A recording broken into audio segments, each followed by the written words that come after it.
Hello, Elk Grove Unified students, families, and staff. I'm Santi Soriano with EGU News, and I'm here to provide you with a district update.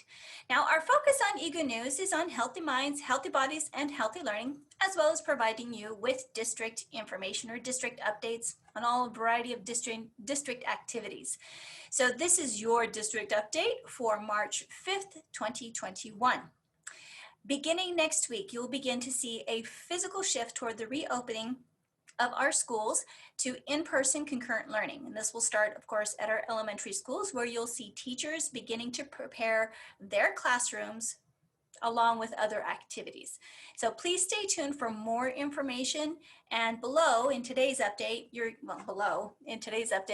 going to go over a few updates from this past week and then moving into next week as well. So first, let's start with the EGUSD COVID-19 safety plan. So we posted it last week, and this week we got a little bit of feedback. So we made sure we addressed what was needed from the Sacramento County Public Health. We reposted and resubmitted our CSP to reflect a couple of the minor additions that they had asked for, and you can find those on pages 22 and 23. And those are related to school buses and ventilation, as well as a little bit more information on testing information. The revised copy, I think a link will be down here below, is also available on our district's website on the COVID-19 page. All right, regarding the learning model selection process, the percentage of parents who chose the in-person concurrent learning model for elementary schools ranged from as low as 24% to as high as 67%. Now for our secondary schools, it ranged from as low as 16% to as high as 32%. That excludes our alternative education schools, which were really, low, or as high as 32%. Related to athletics. Now, this week, the district issued a press release to address some questions regarding outdoor sports. So for all of you who want to read up on athletics and kind of see where the district is headed and what's been going on, please visit our website. I think I'll have a link down here as well, I hope. And you'll be able to see that press release. Go to the newsroom, go to the district's newsroom, and you'll see the press release there. Again, it's about outdoor sports. All right, for secondary schools, we did a general safety video that many of our parents who have students in middle and high school were hoping to see. We'd said in our previous communication we would provide a secondary school safety video like our elementary school safety video, and we have that available for you now. And we want to give a big shout out and big thank you to the school administrative and student leadership teams over at Laguna Creek High School. They did an awesome job. And it shows how students need to follow the safety precautions that have been put in place to make sure that students are mindful about all of the safety needs that they need to do with social distancing, wearing face masks, how to move around the campus, etc., and of course hand hygiene for all of our middle and high schools. So let's take a look at that video now.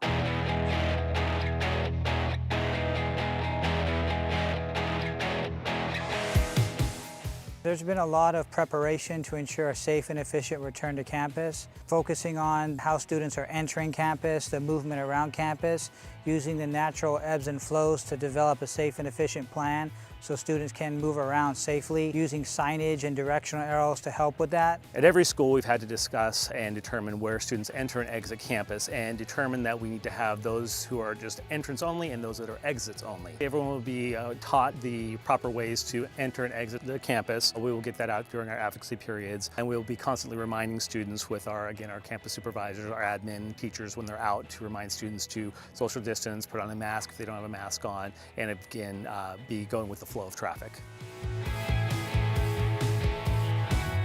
We've been using a lot of in-class supports, safety centers, and sanitation places for students to make sure that they have a place to wash their hands, clean their hands.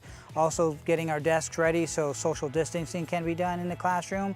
And of course, making sure that we have the technology and instructional equipment needed to have concurrent instruction. It's important for students to know when entering a classroom they need to try to maintain social distancing, wear their mask, and there will be a sanitation station at each door of the classroom if that classroom does not have a sink. So if they have a sink, they'll actually have a soap dispenser and paper towel dispenser where they can wash their hands. If there is no sink, then they will have that sanitation station, which will have a hand sanitizer. They can also have get a pair of gloves, latex gloves, as well as masks if they need another mask. We've set up a wide variety of supports to help the transition back on campus. We have technology supports available, so if students forget their Chromebooks or have technical difficulties, Chromebook breakage, we could easily replace them so they're back online learning quickly. We have meal service, so students at their last class can pick up any meal service that they're getting and then leave campus for the day. We have our counseling staff to address any social emotional concerns that are available, and opportunities for students to engage with staff and teachers to help their transition back to school. There's quite a bit for students to look forward to coming back to school. You have your peer-to-peer interaction. Students can socialize and see each other. They have an opportunity to work with teachers and staff, and they have an opportunity to get back to their routines, the in-class, on-campus routines and activities that we know really make coming back to school important for our students.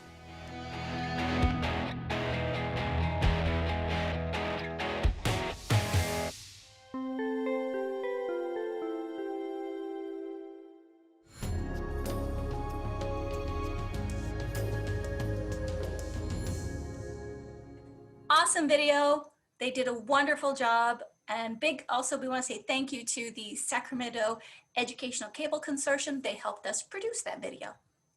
All right, moving on. Now this is going towards next week. Curbside meal delivery changes. Now, due to the start of the reopening schools, early next week, we're going to be sending out a more detailed communication related to changes to our curbside meal program, which will be effective March 12th. So be looking for that communication. We wanted to give you a heads up today on that. So the curbside meal distribution will end, or at least we'll stop briefly on March 12th, but then it'll resume again on March 22nd. And of course, meals will continue to be free to any child 18 years and younger with valid verification. Now, for more questions on that, or for questions specific to food nutrition services, please call area code 916-686-7735 or visit our Food and Nutrition Services webpage at http://egusdschoolmeals.com. And if you wanted to know where those new curbside locations are going to be at, regarding elementary schools, they will be held at Arnold Adriani Elementary School, Cosumnes River Elementary School, C.W. Dillard Elementary School, and Robert McGarvey Elementary School, as well as Sierra Enterprises Elementary School. For middle schools, you'll see the curbside meal program at Harriet Eddy, Edward Harris, Samuel Jackman, Joseph Kerr, and James Rudder. And then for high schools, you'll see the curbside meal program offered at Cosumnes Oaks, Florin High School, Franklin High School, Laguna Creek, Pleasant Grove, Sheldon, and Valley High Schools. Okay, now, new schools reopening package. This is the recent legislation signed by the governor. Governor Gavin Newsom signed AB SB 86 into law to be effective immediately. District staff will be reviewing the new legislation for its impact on fiscal matters, scheduling, particularly at the secondary level, and also or in-person learning for our most vulnerable students. So more to come on that. And lastly, for our update, vaccinations. So Elk Grove Unified continues to encourage all eligible individuals to receive their COVID-19 vaccinations. And going into this next week, we know that more than 50% of our Elk Grove Unified School District staff, teachers and staff, will begin their second dose. And then we also heard that the Johnson & Johnson vaccine will be made available very soon through pharmacies and community clinics. So a lot of activity happening with vaccines, but definitely more than 50% of our staff has been getting vaccinated and is looking forward to their second vaccination. Now, the increasingly downward trend of COVID-19 transmission is encouraging. And the state has developed new criteria for entering a different tier based on vaccination rates. So you might want to go to the state of California's COVID-19 their dashboard to see whatever changes there might be in those details. So please continue though to wear a face mask, stay socially distanced, and maintain good hand hygiene to help keep us all safe and to help stop the transmission of COVID-19 in our community. All right, thank you. That ends your EGU News update. Remember to subscribe to the Elk Grove Unified School District's YouTube channel, and don't forget to click on that little bell icon to receive notifications. I'm Santi Soriano. Stay safe and stay healthy.